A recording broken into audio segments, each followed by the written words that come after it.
बिस्मिल्लाहिर्रहमानिर्रहीम। अस्सलाम वालेकुम स्टूडेंट्स, मैं हूं हसान फरीद, आपका फिजिक्स टीचर। स्टूडेंट्स, आज का हमारा आर्टिकल है एसी थ्रू कैपेसिटर। आप लोगों को मालूम है, इससे पहले हम लोगों ने पढ़ा एसी थ्रू रेजिस्टर, लेकिन आज का आर्टिकल प्रीवियस आर्टिकल से थोड़ा सा डिफरेंट है और वो हम जानेंगे आज के लेक्चर में। तो आइए स्टूडेंट्स स्टार्ट करते हैं आज का लेक्चर। स्टूडेंट्स, आज का हमारा आर्टिकल है एसी थ्रू कैपेसिटर।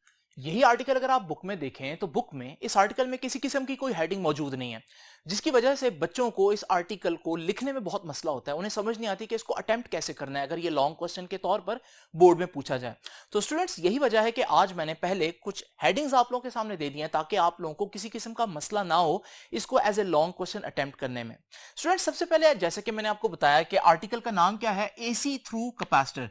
तो दो ही चीजें आ रही हैं, एक कैपेसिटर आ रहा है और साथ उसके एक एसी सोर्स लगा हुआ है। तो एक ऐसा सर्किट जिसमें आप एक एसी सोर्स के साथ एक कैपेसिटर लगा दें, इस सर्किट को स्टूडेंट्स कहते हैं कैपेसिटिव सर्किट।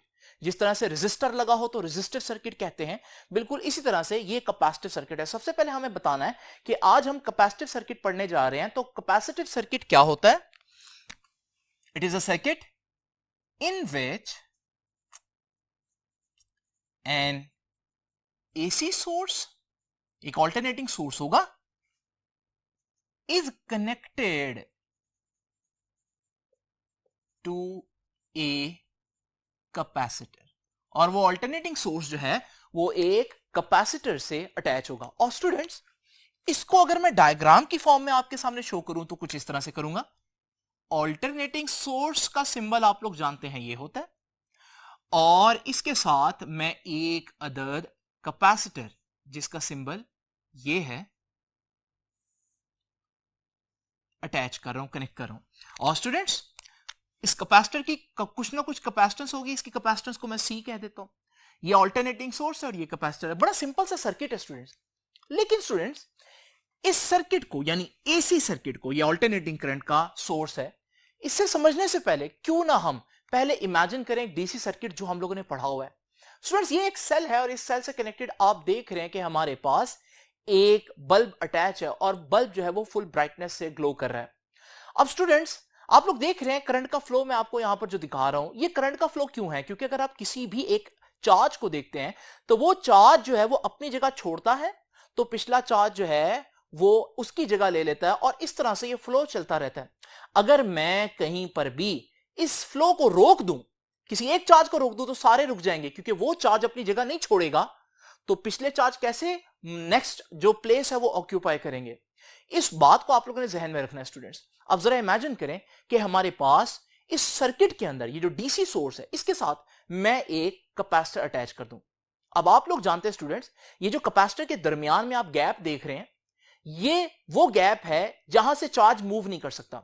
हो सकता है यहां गैप ना हो, वैक्यूम ना हो, बल्कि यहां कोई इंसुलेटर हो, इंसुलेटर में से भी चार्ज मूव नहीं कर सकता। तो बहरहाल रूल ये है कि कैपेसिटर में से चार्ज मूव नहीं कर सकता। अब जब कैपेसिटर में से चार्ज मूव नहीं करेगा तो हम जब यहां इस स्विच को ऑन करेंगे तो स्टूडेंट्स होगा क्या? चार्जेस शुरू में तो मूव करेंगे क्योंकि वो चार्जेस जो है वो कैपेसिटर की प्लेट पर डिपॉजिट होना शुरू हो जाएंगे और बल्ब ग्लो करता रहेगा। लेकिन एक वक्त आएगा कि कैपेसिटर फुल चार्ज हो जाएगा। जिस लम्हे कैपेसिटर फुल चार्ज होगा, मजीद जो चार्ज है वो कैपेसिटर पर एंटर नहीं हो सकेगा। जब वो कैपेसिटर की प्लेट में एंटर नहीं हो सकेगा, वो रुक जाएगा। तो जब एक चार्ज एक जगह रुक जाए तो सारे चार्ज रुक जाते हैं, और जब चार्ज रुक जाएंगे तो वो जो बल्ब है, अब आप देख रहे हैं, वो ग्लो नहीं कर रहा क्योंकि उसमें से चार्जेस की मूवमेंट रुक गई है। तो स्टूडेंट्स, आप लोगों ने देखा कि एक डीसी सोर्स के साथ अगर आप एक कैपेसिटर लगा दें तो एक लम्हे के लिए तो करंट पास करेगा। मैंने तो बड़ी देर में दिखाया, लेकिन असल में ये एक लम्हे के लिए होगा जिसमें कैपेसिटर चार्ज होगा। लेकिन जैसे ही कैपेसिटर चार्ज होगा तो हमारे पास कोई करंट पास नहीं करेगा। तो याद रखिएगा, कैपेसिटर की मौजूदगी में डायरेक्ट करंट जो है, डायरेक्ट करंट का सोर्स जो है यानी कि सेल या बैटरी हो, तो वो करंट फ्लो नहीं करवा सकती। अब हम सोच रहे हैं क्योंकि कैपेसिटर में गैप था और इस गैप की वजह से करंट फ्लो नहीं कर पाया मुसलसल, तो फिर जब हम एक ऑल्टरनेटिंग सोर्स लगाएंगे तब भी ऐसा ही होगा। लेकिन स्टूडेंट्स, रिजल्ट थोड़े से डिफरेंट थे। जब हमने एक ऑल्टरनेटिंग सोर्स लगाया तो हमने देखा कि इस कैपेसिटर की मौजूदगी में भी बल्ब मुसलसल ग्लो करता रहा। यानी यहां से एक अजीब सी कंफ्यूजन क्रिएट हुई कि कैपेसिटर जो है वो डीसी की मौजूदगी में करंट को ब्लॉक कर देता है, लेकिन एसी की मौजूदगी में करंट जो है वो चलता रहता है। और हमें कैसे पता चला कि चलता रहता है? हमने जब बल्ब को देखा था वो मुसलसल ग्लो कर रहा था।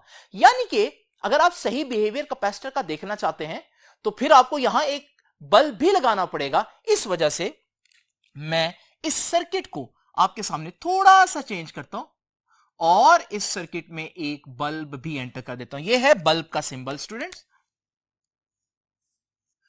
तो यहां से मैं बेसिकली बताना क्या चाह रहा हूं, वो एक अजीब रिजल्ट बताना चाह रहा हूं कि कैपेसिटर की मौजूदगी में ऑल्टरनेटिंग करंट चलता रहा। अब आप डेफिनेटली जानना चाह रहे होंगे कि ऐसा कैसे हो सकता है सर।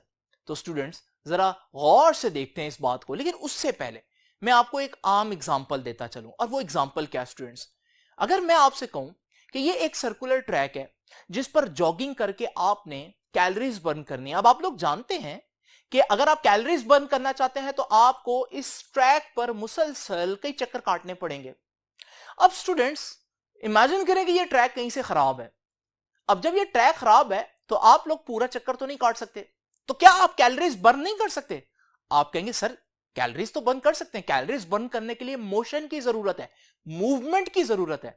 अगर चक्कर कंप्लीट नहीं भी होता तो जहां पर वो सर्कुलर ट्रैक जो है वो टूटा हुआ है, आप वहां से दोबारा मुड़कर दूसरी जगह तक जाएं और फिर वहां से मुड़कर वापस उस जगह तक जाएं। असल बात मूवमेंट है, असल बात चक्कर कंप्लीट करना नहीं है। कैलोरीज को थोड़ी ना पता है कि आपने पूरा चक्कर कंप्लीट किया नहीं किया, उसको तो यह पता है कि आप जॉगिंग कर रहे हैं या नहीं कर रहे हैं।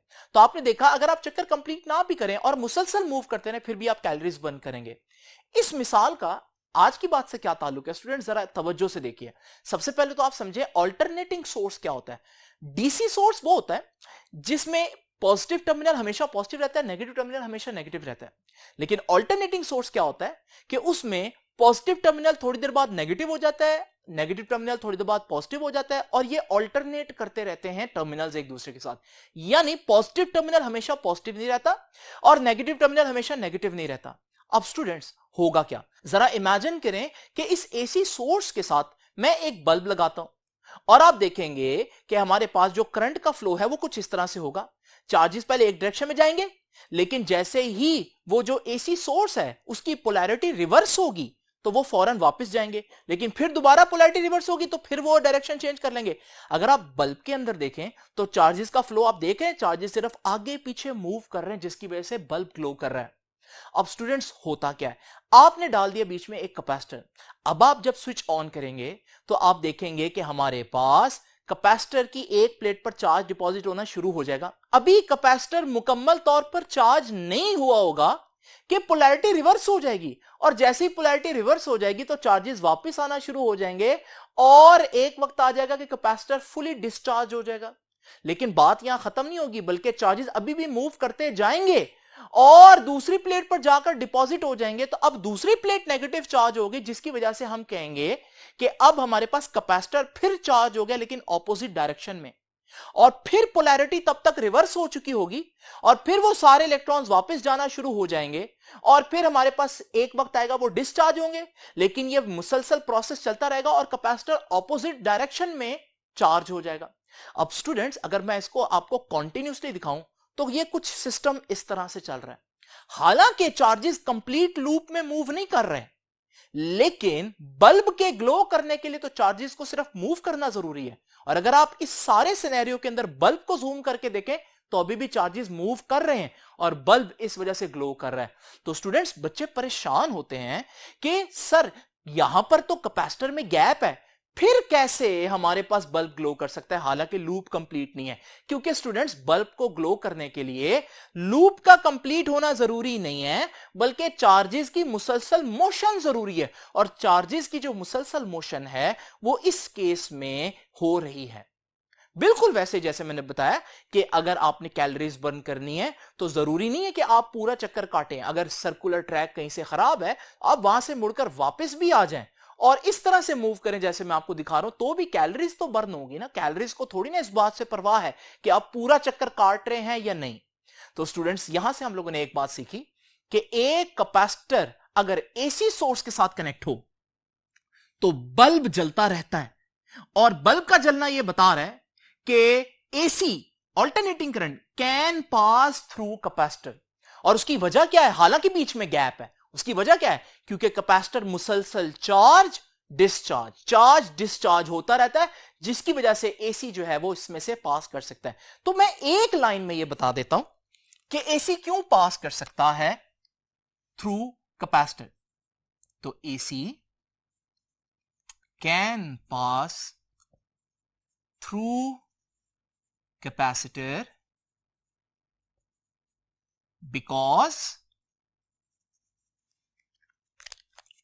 because of charging and discharging of capacitor। क्या चार्ज पूरा चक्कर काटता है? नहीं। लेकिन क्या यह जरूरी है? बिल्कुल नहीं, चक्कर काटना जरूरी नहीं है। असल जरूरत जो है वो चार्ज की मोशन है, और चार्ज कॉन्टिन्यूसली मोशन में रहता है, अपनी डायरेक्शन मुसलसल चेंज करता रहता है, लेकिन बल्ब में वो हमेशा मोशन में रहता है, जिसकी वजह से बल्ब ग्लो करता रहता है। तो पहली बात हम लोगों ने सीखी कि कैपेसिटर्स में एसी पास कर सकता है स्टूडेंट्स। अब स्टूडेंट्स आगे चलते हैं, नेक्स्ट चीज अब हम लोगों ने देखनी, जो एक्सप्लेनेशन में लिखेंगे वो बहुत इंपॉर्टेंट है।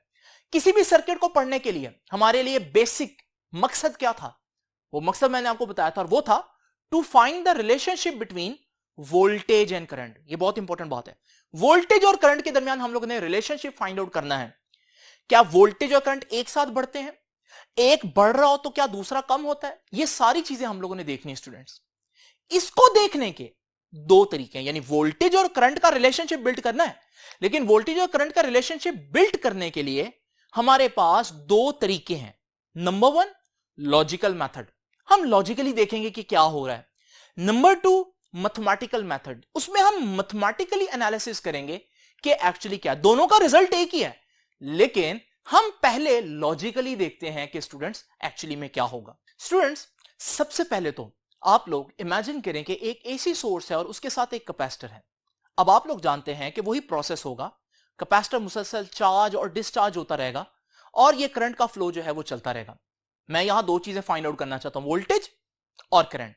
स्टूडेंट्स करंट मेजर करने के लिए मेरे पास जो इंस्ट्रूमेंट है वो है एमीटर, और एमीटर हमेशा सीरीज में लगाया जाता है। ये मैंने एमीटर लगा दिया। जब चार्जेस कम मूव करेंगे तो एमीटर पर रीडिंग कम आएगी, और जब चार्जेस ज्यादा मूव करेंगे तो एमीटर पर रीडिंग ज्यादा आएगी। स्टूडेंट्स ये तो हो गया करंट मेजर करने का सिस्टम। अब जरा देखते हैं वोल्टेज कैसे मेजर करनी है। वोल्टेज मेजर करने के लिए हमारे पास होता है वोल्ट मीटर, और वोल्ट मीटर लगता है पैरेलल में। तो पैरेलल में मैं यहां पर कैपेसिटर की गिर्द लगा देता हूं, और वोल्टेज कैसे पता चलेगी? कितना कैपेसिटर के ऊपर चार्ज स्टोर है। अगर कैपेसिटर के ऊपर कम चार्ज स्टोर है तो वोल्ट मीटर कम रीडिंग देगा, लेकिन अगर कैपेसिटर के ऊपर ज्यादा चार्ज स्टोर है तो वोल्ट मीटर ज्यादा रीडिंग देगा। स्टूडेंट्स बात करते हैं बिल्कुल पहले लम्हे की, वेरी फर्स्ट मोमेंट क्या होगा।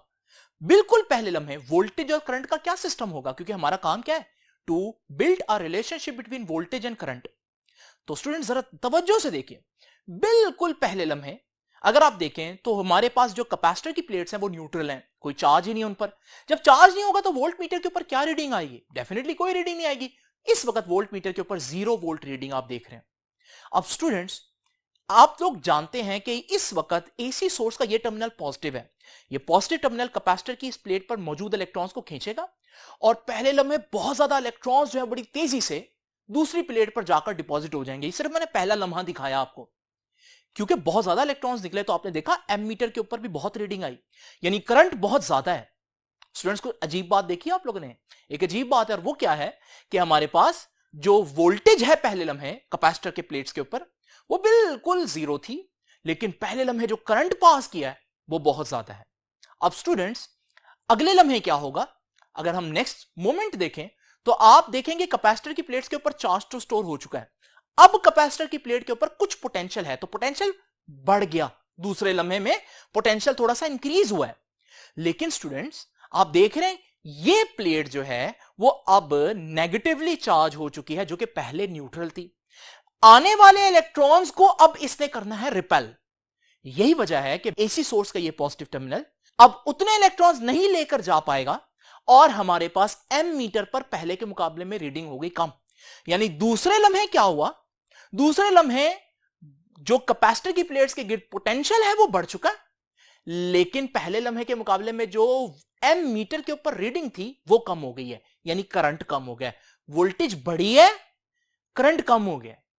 अब स्टूडेंट्स मजीद आगे देखें तो चार्ज ज्यादा स्टोर हो चुका है, यही वजह है कि पोटेंशियल और ज्यादा आ रहा है, तो पोटेंशियल बढ़ गया कैपेसिटर की प्लेट्स पर, और क्योंकि ये प्लेट अब और ज्यादा नेगेटिवली चार्ज हो गई है तो आने वाले इलेक्ट्रॉन्स को ये और ज्यादा रिपेल करेगी, जिसकी वजह से इस लम्हे जो पॉजिटिव टर्मिनल है वो ज्यादा इलेक्ट्रॉन्स नहीं लेकर जा पाएगा और हमारे पास कम इलेक्ट्रॉन्स जाएंगे, और हम देख रहे हैं कि एम मीटर पर रीडिंग और कम होगी, वोल्टेज और बढ़ी, करंट और कम हो गया। और फिर आप अब देखें तो कैपेसिटर फुल चार्ज हो चुका है, यानी पोटेंशियल मैक्सिमम हो चुका है, और इस लम्हे रिपल्शन इतनी ज्यादा हो जाएगी कि इलेक्ट्रॉन मूव ही नहीं कर पाएगा और कोई करंट पास नहीं करेगा, और हमारे पास एम मीटर पर रीडिंग 0, पोटेंशियल मैक्सिमम तो करंट 0।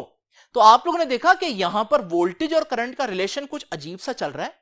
शुरू में हमारे पास वोल्टेज 0 और करंट मैक्सिमम था, और बाद में जो वोल्टेज है वो बढ़ते बढ़ते मैक्सिमम पर हो गई और करंट कम होते होते 0 पर हो गया। तो जब वोल्टेज 0 पर है करंट मैक्सिमम है, जब करंट 0 पर है तो वोल्टेज मैक्सिमम पर है, और इस तरह से ये सिस्टम चल रहा है। तो एक बात तो कंफर्म है कि ये रेजिस्टर से केस डिफरेंट है।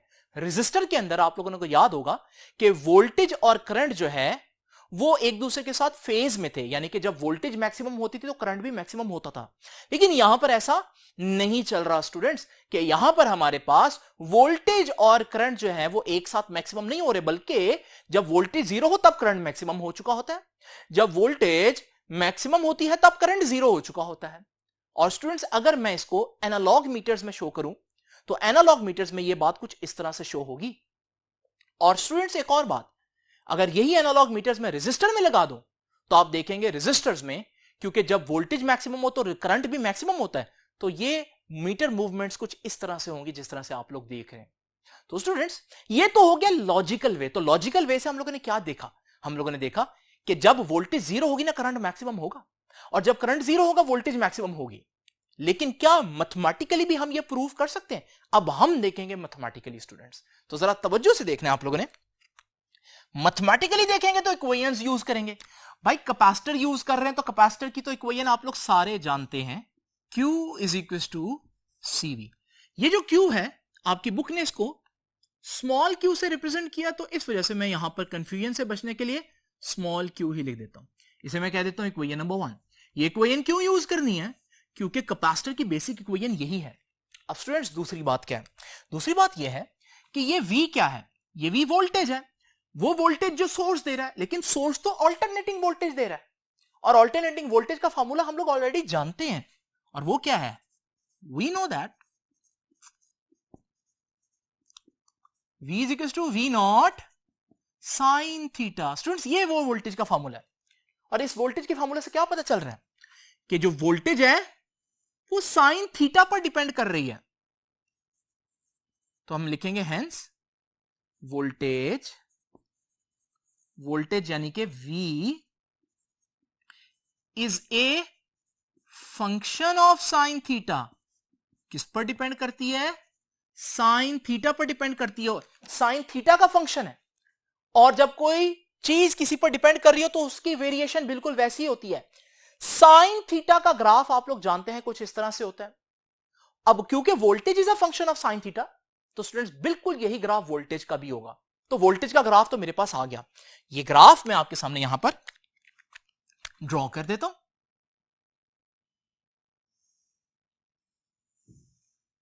तो स्टूडेंट्स वोल्टेज का ग्राफ मैंने क्यों साइनोसाइडल बनाया? आर्गुमेंट क्या है मेरे पास? दलील क्या है? दलील यह है, हम जानते हैं voltage is a function of sine theta, तो जो साइन थीटा का ग्राफ वही वोल्टेज का ग्राफ। तो सिंपल बात है, आसानी के लिए मैं कुछ पॉइंट्स को नाम दे देता हूं। यह है पॉइंट O, यह है पॉइंट A, यह है पॉइंट B, यह है point C, point D and so on. अब स्टूडेंट्स अगली बात क्या है? वोल्टेज का ग्राफ आ गया। आपको मालूम है ना, मैंने बिल्कुल स्टार्ट में क्या बताया था? आज का काम क्या है? To build a relationship between voltage and current. अब हमें चाहिए दूसरी चीज करंट। आज के लेक्चर में इश्यू क्या है? इश्यू ये है कि कैपेसिटर लगा हुआ है, कैपेसिटर की इक्वेशन यूज होगी। कैपेसिटर की इक्वेशन में वोल्टेज तो है लेकिन अनफॉर्चुनेटली करंट नहीं है। यह है असल मसला। अगर लास्ट लेक्चर आपको याद हो तो लास्ट लेक्चर में यह मसला नहीं आया था। लास्ट लेक्चर रेजिस्टर के बारे में था। रेजिस्टर की इक्वेशन है V is equal to IR। इस इक्वेशन की खूबसूरती यह है कि इसके एक तरफ वोल्टेज भी है, एक तरफ करंट भी है। यानी वो दोनों चीजें जिसको मैंने कंपेयर करना था, जिनका रिलेशनशिप बिल्ड करना था, वो दोनों एक ही इक्वेशन में मौजूद थी। आज मसला यह है कि उनमें से एक तो है, वोल्टेज तो है लेकिन करंट नहीं है। लेकिन क्या मुकम्मल मायूस हो जाऊं? नहीं। अगर करंट नहीं है तो क्या हुआ? चार्ज तो है, और हम जानते हैं चार्ज का करंट से बड़ा गहरा ताल्लुक है। बिकॉज हम लोग जानते हैं करंट की डेफिनेशन ही हम क्या करते हैं? Rate of flow of charge. तो इसका मतलब अभी तो मेरे पास करंट नहीं है लेकिन मेरे पास चार्ज आ गया है, हिंट है मेरे पास। अगर मैं इसको यूज करूं तो हो सकता है मैं किसी तरह से करंट जो है वो फाइंड आउट कर लूं। तो इस वजह से मैं मजबूरी की वजह से फिलहाल चार्ज को यूज करूं।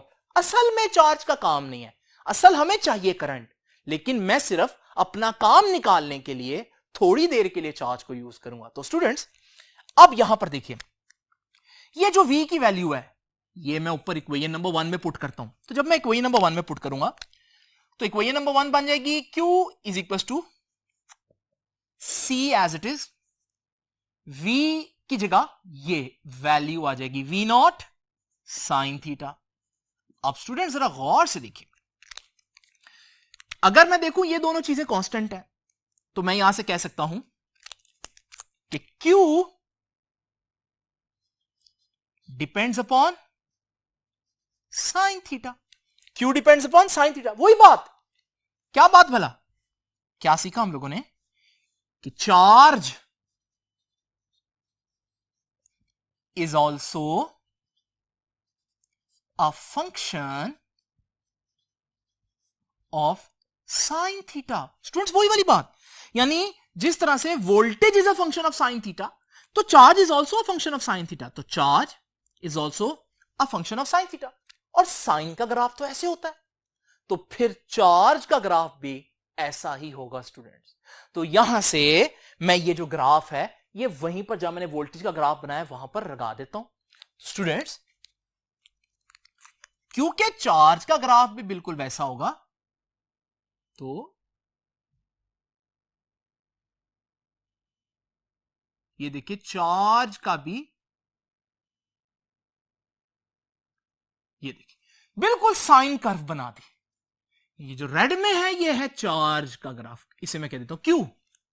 क्या असल में हमें ये चाहिए? नहीं, ये सिर्फ हम लोगों ने मजबूरी में अपना काम निकालने के लिए किया। और काम क्या है हमारा? असल काम है करंट को कहीं से लेकर आना है।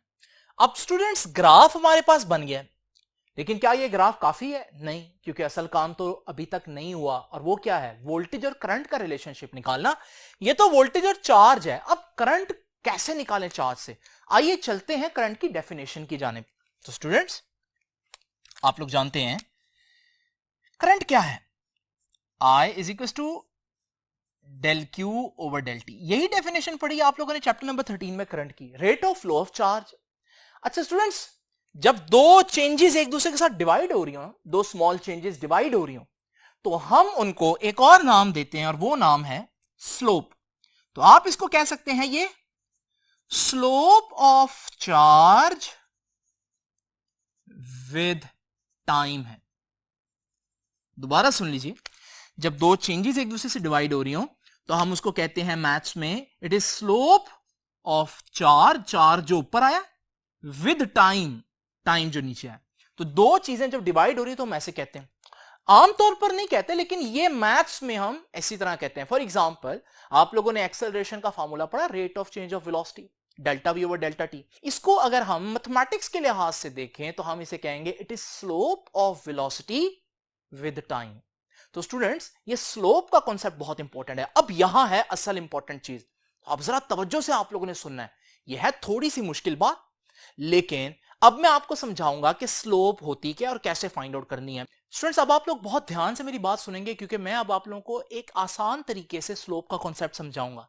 अब वो आसान तरीका क्या है स्टूडेंट्स, स्लोप के लिए आप एक वर्ड याद रखिए और वो है ढलवान। उर्दू का वर्ड आप लोग जानते हैं ढलवान क्या होती है। ये मेरे पास दो किस्म के पहाड़ हैं, आप देख रहे हैं कि इस पहाड़ पर चढ़ना मुश्किल है तो हम कहेंगे कि इसकी ढलवान बहुत ज्यादा है, और इस पहाड़ पर चढ़ना आसान है तो हम कहेंगे इसकी ढलवान बहुत कम है। ये ढलवान ही बताती है कि स्लोप कितनी होगी। अब जरा इमेजिन करें स्टूडेंट्स, ये हमारे पास कुछ सिनेरियोज हैं। इसमें पहला सिनेरियो देखते हैं, ये शख्स जो जिस जगह पर मूव कर रहा है वो जगह आप देख रहे हैं बिल्कुल हॉरिजॉन्टल है। इसका मतलब वो कोई हाइट कवर कर ही नहीं रहा, वो बुलंदी तय ही नहीं कर रहा। इस सूरत में हम कहेंगे क्योंकि ढलवान है ही नहीं, वो हाइट पर जा ही नहीं रहा, तो स्लोप क्या हुई, जीरो हुई। क्यों, ढलवान ही नहीं है। बिल्कुल इसी तरह से स्टूडेंट्स अगर हम इस केस में देखें तो आप देख रहे हैं अब शख्स कुछ हाइट कवर कर रहा है साथ साथ। इस सूरत में हम क्या कहेंगे, ये हमारे पास एक ऐसा केस है जहां ढलवान है। तो क्योंकि वो शख्स ऊपर चढ़ रहा है तो मैं कहूंगा स्लोप जो है वो पॉजिटिव है, क्योंकि ऊपर चढ़ रहा है तो चढ़ाई है यहां पर। और साथ साथ क्योंकि वो आसानी से चढ़ रहा है, इतनी ज्यादा ढलवान नहीं है, तो मैं कहूंगा स्लोप पॉजिटिव है। लेकिन इस वक्त स्लोप जो है वो लो है, इतनी ज्यादा नहीं है।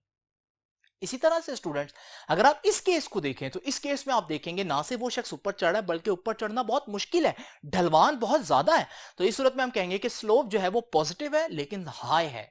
और स्टूडेंट्स इस केस में आप देखेंगे कि ये शख्स तो ऊपर चढ़ ही नहीं सकता, इस हद तक स्लोप ज्यादा हो गई है, तो हम कहेंगे ये स्लोप मैक्सिमम है या इंफिनिटी कहेंगे।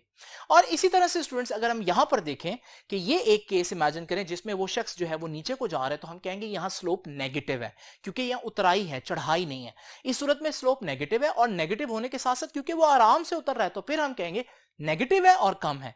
और फिर यहां पर अगर हम देखें ये वाला केस तो आप देखेंगे वो शख्स बड़ी तेजी से नीचे आ रहा है, तो हम कहेंगे स्लोप नेगेटिव होने के साथ साथ हाई है। अगर आप ये 4-5 केसेस जो हैं वो याद रख सकते हैं तो फिर अगला लेक्चर आसान है। तो स्टूडेंट्स ये 4-5 केसेस आप लोगों ने याद रखने हैं। स्लोप जीरो कब होती है, स्लोप पॉजिटिव कब होती है, नेगेटिव कब होती है। आप यहां पर चाहें तो लेक्चर पॉज करके इसको पहले लिख लें ताकि आप लोगों को आगे लेक्चर सुनना आसान लगे। अब स्टूडेंट जरा इमेजिन करें इन 4-5 केसेस में एक बात कॉमन थी, और वो क्या थी, वो बात ये थी कि यहां पर वो शख्स जो है वो एक स्ट्रेट पाथ में ही मूव कर रहा है, चाहे जैसी मर्जी स्लोप है, चाहे जैसी मर्जी ढलवान है, लेकिन हमारा जो पाथ है वो बिल्कुल स्ट्रेट है। लेकिन स्टूडेंट जरा इमेजिन करें कुछ इस तरह का पाथ, अगर ये शख्स इस पाथ पर जा रहा हो, अब हम स्लोप कैसे फाइंड आउट करेंगे, यानी एक कर्व्ड पाथ की स्लोप कैसे फाइंड आउट करेंगे। इसके लिए आसान तरीका है स्टूडेंट्स हमारे पास कि हम इस कर्व्ड पाथ के ऊपर कुछ पॉइंट्स चूज कर लें, हर पॉइंट पर एक टेंजेंट ड्रॉ कर लें। टेंजेंट ड्रॉ करना आपको आता है कि टेंजेंट एक ऐसी लाइन होती है जो किसी भी कर्व को एक पॉइंट पर कट करे, आसान डेफिनेशन इसकी यही है। तो हम लोगों ने टेंजेंट्स ड्रॉ कर लिए। अब ये टेंजेंट्स जो हैं ये बिल्कुल स्ट्रेट हैं, इन टेंजेंट्स को हम स्टडी कर सकते हैं। तो स्टूडेंट्स सबसे पहले तो आप जरा देखें ये वाला पॉइंट, इस कर्व का बिल्कुल स्टार्ट वाला पॉइंट। इस पॉइंट पर टेंजेंट आप लोग देख रहे हैं, ये जो टेंजेंट है ये टेंजेंट बता रहा है कि इसकी स्लोप जो है वो मैक्सिमम है, क्योंकि यहां पर तो चढ़ना ही मुश्किल है इस शख्स के लिए। तो स्टूडेंट्स यहां पर आप देख रहे हैं इस पॉइंट की जो स्लोप है वो मैक्सिमम है। तो स्टूडेंट्स जरा देखिए बिल्कुल ऐसा ही पॉइंट यहां पर नहीं एग्जिस्ट करता। अगर यही ग्राफ मैं आपके सामने यहां पर शो करूं तो इस ग्राफ पे थोड़ी देर के लिए वोल्टेज को हटा दें, चार्ज की इस कर्व को देखें। चार्ज की ये कर्व जिस पॉइंट पर स्टार्ट हो रही है, पॉइंट ओ, उस पॉइंट पर अगर आप गौर से देखें तो फिर टेंजेंट जब ड्रॉ करेंगे तो स्लोप तो मैक्सिमम आएगी। अगर मैं स्लोप ड्रॉ करूं तो स्लोप यहां पर क्योंकि मैक्सिमम आएगी तो मैं ये स्लोप पॉइंट पी से रिप्रेजेंट कर रहा हूं। तो इस पॉइंट के ऊपर चार्ज है जीरो, लेकिन चार्ज की स्लोप है मैक्सिमम। ये असल में मैं बताना चाह रहा हूं। तो स्टूडेंट्स इसको जरा तवज्जो से देख लीजिए कि मैं इस पॉइंट ओ पर अब चार्ज की स्लोप बनाऊंगा, और चार्ज भले जीरो है लेकिन चार्ज की स्लोप मैक्सिमम होगी। ये पॉइंट पी आ गया स्टूडेंट्स। तो आप लोगों ने देखा कि हमारे पास जो है अब मैं चार्ज की स्लोप जो है वो आपके सामने बना रहा हूं। अब स्टूडेंट्स यही ग्राफ दोबारा से जरा इमेजिन करें, सिर्फ चार्ज का ग्राफ। अब ये चार्ज के ग्राफ का इतना हिस्सा लें, इस हिस्से के बारे में हम लोग अभी डिस्कस कर चुके हैं, और हम लोगों ने कैसे डिस्कस किया कि आप लोग इसके ऊपर कुछ पॉइंट्स ले लें और उन पॉइंट्स पर टेंजेंट ड्रॉ करें अगर आप स्लोप के बारे में जानना चाहते हैं।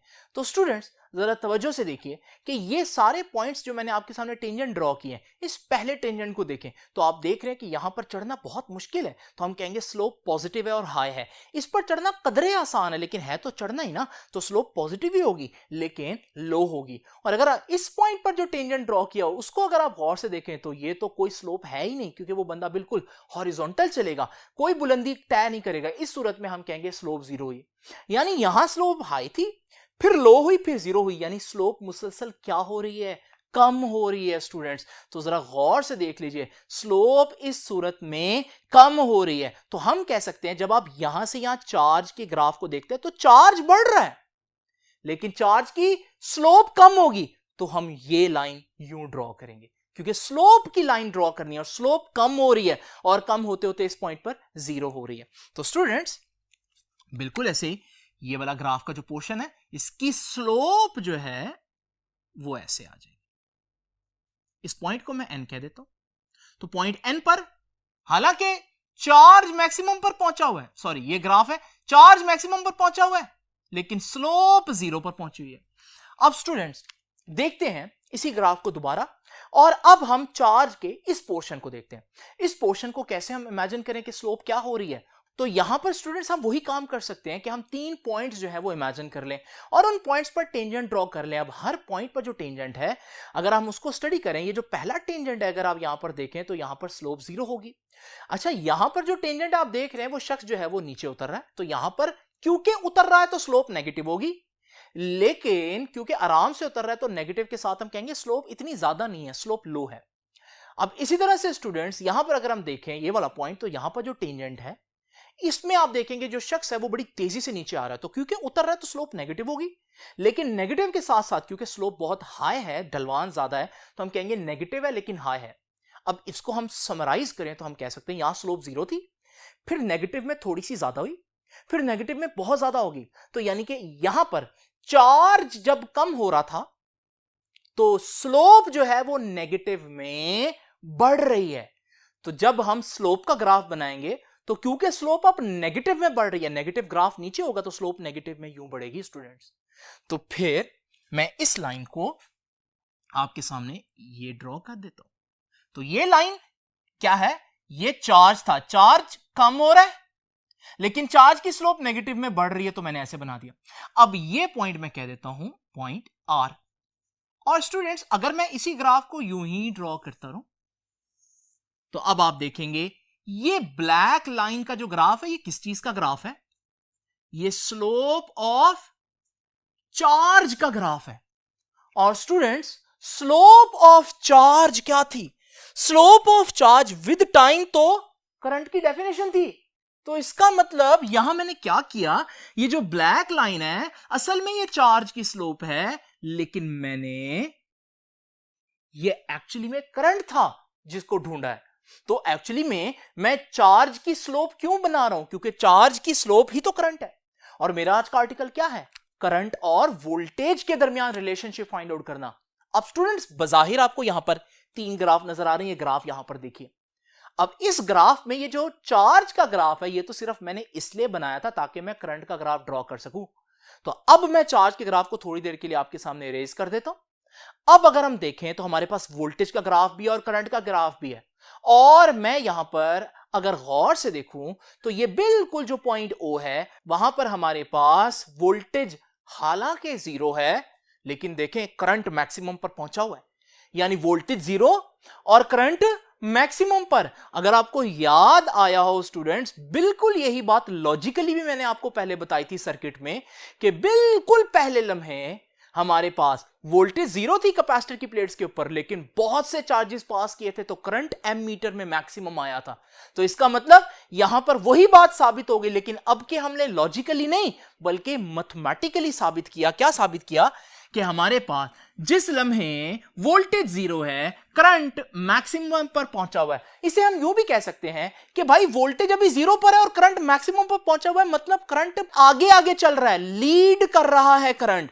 तो स्टूडेंट्स हम कह सकते हैं कि क्या सीखा हम लोगों ने इसमें, इस पूरी डिस्कशन का निचोड़ क्या है, बहुत इंपॉर्टेंट कंक्लूजन है, और वो ये है कि इन ए प्योर कैपेसिटिव सर्किट, एक प्योर कैपेसिटिव सर्किट में जिसमें सिर्फ कैपेसिटर लगाओ एसी के साथ, क्या होता है? हमने देखा कि करंट लीड कर रहा होता है, लीड्स दी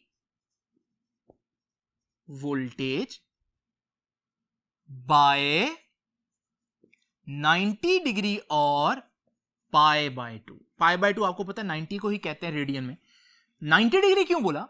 क्योंकि देखिए वोल्टेज जीरो है, करंट मैक्सिमम पर है। किस एंगल पर साइन मैक्सिमम होता है? साइन 90 पर मैक्सिमम होता है। तो इस वजह से हम कह सकते हैं कि वोल्टेज का फेज इस वक्त जीरो है, लेकिन करंट का फेज इस वक्त 90 है, यानी कि करंट मैक्सिमम हुआ है। तो करंट जो है वो वोल्टेज से आगे चल रहा है, वोल्टेज अभी जीरो पर है, करंट मैक्सिमम पर पहुंच भी गया। तो इसे हम कहते हैं कि हमारे पास current leads the voltage by 90 degree. हम इसका उल्ट भी कह सकते हैं, और वो क्या है?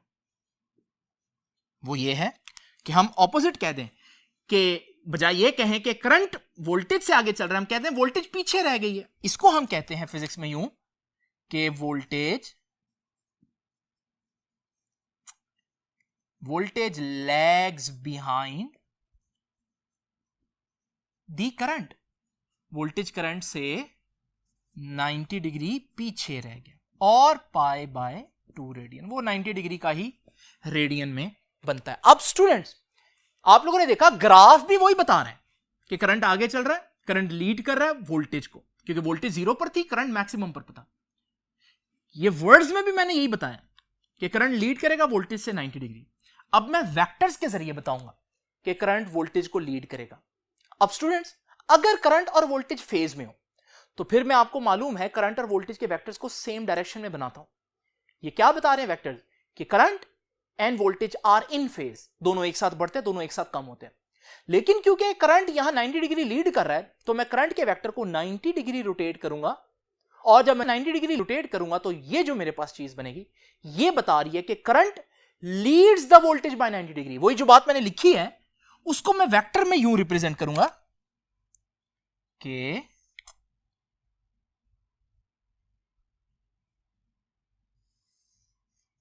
ये वोल्टेज का वेक्टर है, और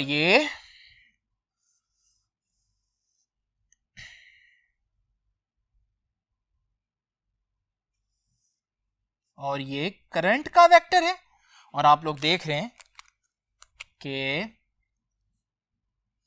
90 डिग्री ये बता रहा है कि current leads the voltage by 90 degree. तो स्टूडेंट्स, एक ही बात है, यहां ग्राफ के जरिए बता रहा हूं, यहां वर्ड्स में बता रहा हूं, यहां वेक्टर रिप्रेजेंटेशन में बता रहा हूं। तो स्टूडेंट्स, पहली बात तो हम लोगों ने ये देख ली कि कैपेसिटर में वोल्टेज और करंट का क्या रिलेशन है। लेकिन लेक्चर यहां खत्म नहीं हुआ, कुछ मजीद इंफॉर्मेशन है। क्योंकि लेक्चर लेंथी हो गया तो मैं वो नेक्स्ट पार्ट में आप लोगों को बताता हूं, तो आप लोगों ने नेक्स्ट पार्ट जरूर देखना है। लेकिन यहां तक का जो लेक्चर है इसको आप अच्छी तरह से डाइजेस्ट करें, इसको बार बार देखें, ताकि आप लोगों की जितनी भी कंफ्यूजन है ये क्लियर हो जाए। तो अब आपसे इंशाल्लाह मुलाकात होती है इसी वीडियो के नेक्स्ट पार्ट में। तो अपना ख्याल रखिएगा स्टूडेंट्स, आपसे इंशाल्लाह मुलाकात होगी नेक्स्ट लेक्चर में। तब तक के लिए अल्लाह हाफिज।